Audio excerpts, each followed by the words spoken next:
Anthony, a bittersweet afternoon for the New Saints. Won today, but of course failed to lift the JD Cymru Premier title. Yeah, of course. Listen, we're disappointed. There's no doubt about that. However, I can only commend the players about how they went about their work today. I mean, a dubious send-off, I think, early on in the game, and for them to keep a clean sheet, score 2 goals and have a really positive second half was everything we asked of them. And I think since we had that probably 0-0 draw against Connors Quay, when we knew it was out of our hands, they've been utter professionals, worked hard and got the results that we wanted. We've won 3-0, 3-0 and 2-0. So we couldn't have done much more than that. We've obviously slipped up in a couple of games, but listen, they couldn't have done more today, and I think the performance today was a very good performance, so I was pleased with them.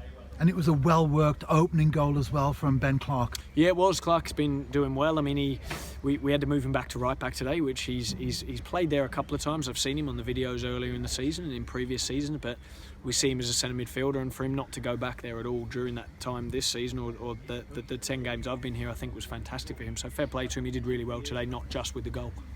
And you've already referenced the red card. Not happy with that decision? Well, listen, I think that Ryan Harrington gets himself in an awkward position and he pulls the player back. But I think Keston's close enough to not make it an obvious goal-scoring opportunity. I think he was close enough. But look, listen, they go both ways for you, don't they? But I think the general standard today wasn't at the level, yeah. And how important was it for the New Saints to be 1-0 up when the red card was handed out? Yeah, I thought that was important. I did think that as well, actually. When that happened, I thought I'm glad we are 1-0 up here, because it meant that we could drop off a little bit more, get our shape. We tactically changed things a little bit at half-time. We went 4-3-2 with 2 forwards up the pitch, and we put Sis and Louis Robles up the pitch. And I think that played a part in getting that second goal, so we were pleased with them. And all the midfielders took that on board, like Jamie Mullen, they're working hard, Probs, Leo come on in there, and John Routledge I think did really well in the middle of the pitch, which is a very hard job when you're down to 10 men the way we played that 4-3-2, so credit to them.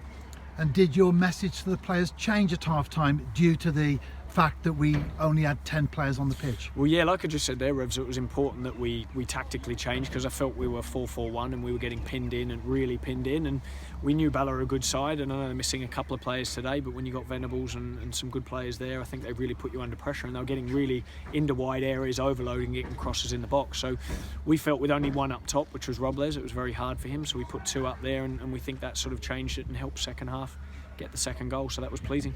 And the second goal, of course, it was very pleasing indeed, because that gave the cushion that ultimately secured the 3 points. Yeah, it was. Yeah, I think we've done that well, got that second goal or the first goal in after half-time well since I've been here. So, yeah, credit to the players with that. It wouldn't have been easy today defending with 10 men, so, yeah, really pleased for them. And although it's a very disappointing afternoon for everyone associated with TNS, is the fact that we did go into the game 2 points behind Connors Quay Nomads. Somehow that's maybe already prepared us for the disappointment, or does it hit just as hard? Well, listen, yeah, it hurts. There's no doubt about that. I know when I come here, and the players know, you could see in the change room there, they were disappointed because of the overall result.